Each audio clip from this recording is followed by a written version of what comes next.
쌍둥이들이 오신 거예요. 사주를 풀었는데 똑같이 나온대요. 사주는 신점으로 봤을 때 얼마나 같게 보일까? 다르게 보일까? 어디서 갈리냐? 똑같이 결혼하지 않겠죠. 타고난 성향에 따라서 인생을 살아가는 방식이 다르잖아요. 어렸을 때 어떤 환경에서 자라느냐가 또 굉장히 중요하죠. 왜냐면 제가 사주를 풀면 저는 올 화개살이고 빼박 무당 사주란 말이에요. 내 생년월일에 태어난 4시에 태어난 사람은 죄다 무당이 돼 있어야 되잖아요.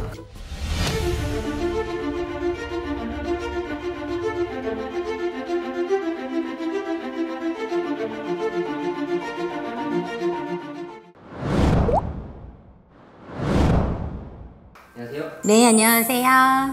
선생님 사실 이번 시간 주제가 네. 생년월일이 똑같을 수도 있잖아요. 그죠? 심지어 이름도 똑같을 수도 있거든요. 네. 이 사람들이 사주가 같은 사람들도 인생도 똑같을까요? 다르죠? 이유가 뭘까요? 왜냐하면 우리가 미래는 정해진 게 없다고 하잖아요. 근데 그 사주의 결이라는 게 있어서 예를 들어 우리 한번 이런 적이 있었어요. 손님이 쌍둥이들이 오신 거예요. 네. 근데 사주를 풀었는데 똑같이 나온대요. 사주는. 둘의 사주가. 그래서 신점이 너무 궁금해서 왔다는 거예요. 신점으로 봤을 때 얼마나 같게 보일까? 다르게 보일까? 궁금해서 왔대. 너무 웃긴 거는 직업이랑 학교랑 다 똑같이 간 거야. 쌍둥이가. 네. 그래서 되게 둘이 정말 소울메이트처럼 의지하고 지내는 쌍둥이였거든요. 어디서 갈리냐? 똑같이 결혼하지 않겠죠. 똑같은 날짜에 결혼하지 않겠고, 그리고 또 똑같은 물론 일하는 결, 성향 이런 거는 좀 많이 비슷할 수 있는데 그 세세한 부분에서 성향이 또 다르잖아요. 그러니까 사람이 내가 타고난 성향에 따라서 인생을 살아가는 방식이 다르잖아요. 그래서 한 분은 되게 적극적인 성향이고 한 분은 되게 소극적인 성향이다. 그래서 똑같은 간호사 일을 하고 있는데 여기 한 분은 간호사를 하면서 무슨 실장 같은 그런 걸 같이 하고 계시고 또 한 분은 그냥 간호사 일만 하고 계셔요. 근데 그쪽에 타고난 사주, 그러니까 팔인업이라고 하는 이런 업계로 가는 사주들이 는 건 맞아, 두 분이. 근데 그 안에서 결이 조금 갈리고 받는 월급도 조금 다르고, 그러고 중요한 거는 살아가는 방식에 따라서 확확 바뀌죠. 특히 여자분들, 뭐 남자분들도 마찬가지인데 배우자를 만났느냐 못 만났느냐에 따라서 또 달라지고, 자식을 둘을 낳냐 하나를 낳냐 안 낳느냐 이거에 따라 또 달라지고, 그러니까 미래가 좀 점점 격차가 생기죠. 그 격차가 뭐 금전을 말하는 게 아니고 삶의 방식이 다르니까. 그래서 똑같은 시기에 똑같은 날에 태어났어도 당연히 인생이 확 다릅니다. 왜 또 뭐가 다르냐? 어렸을 때 어떤 환경에서 자라느냐가 또 굉장히 중요하죠. 그래서 우리 흔히 그런 거 있잖아. 쌍둥이인데 한 명은 외국으로 보내고 한 명은 한국에서 살고.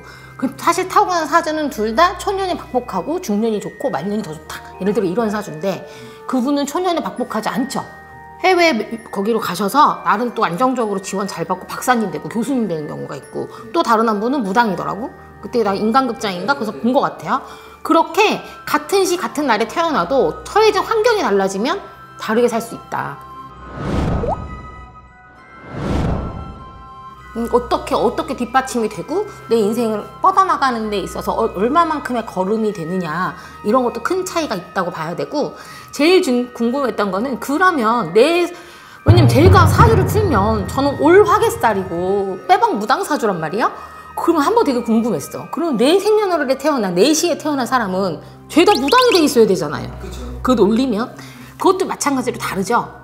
만약에 어떤 한 분야에서 되게 성공하신 분이면 굳이 무당 안 해도 잘 먹고 잘 사는데 무당할 필요 없을 거고, 단 이런 건 있죠. 근데 그날 그 시간에 태어난 우리가 흔히 말하는 몇 월생, 정월생은 뭐가 어떻고 라는 통계가 있어요.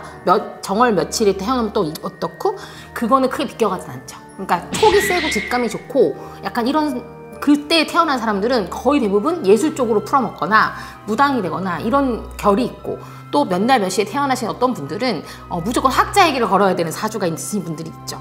그럼 학자의 길을 건너신 분들은 인생의 풍파가 사실은 크게 없겠지. 그죠? 근데 통계잖아. 사주는 통계.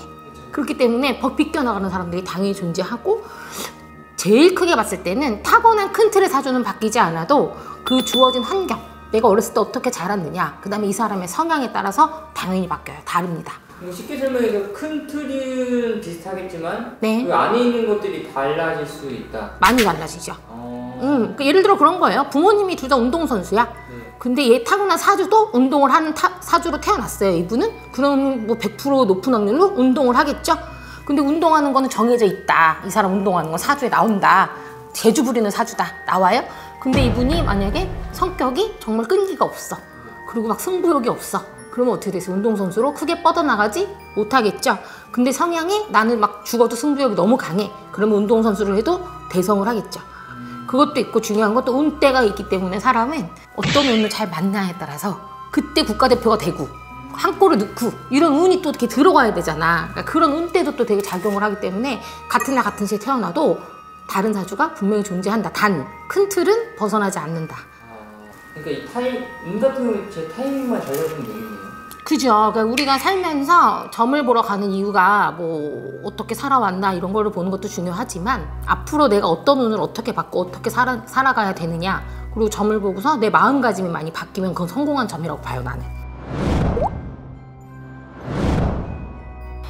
그래서 나랑 같은 날 같은 시에 태어났다고 해서 똑같은 결의 사주는 사는 건 아니다. 인간이 얼마든지 노력하고 바꿔나가면 충분히 인생이 달라질 수 있다는 걸 명심하시고 세상에 정해진 미래는 없어요. 제가 누누이 말씀드리지만 그러니까 우리 모두 열심히 살아야 됩니다. 화이팅 하세요. 네, 감사합니다.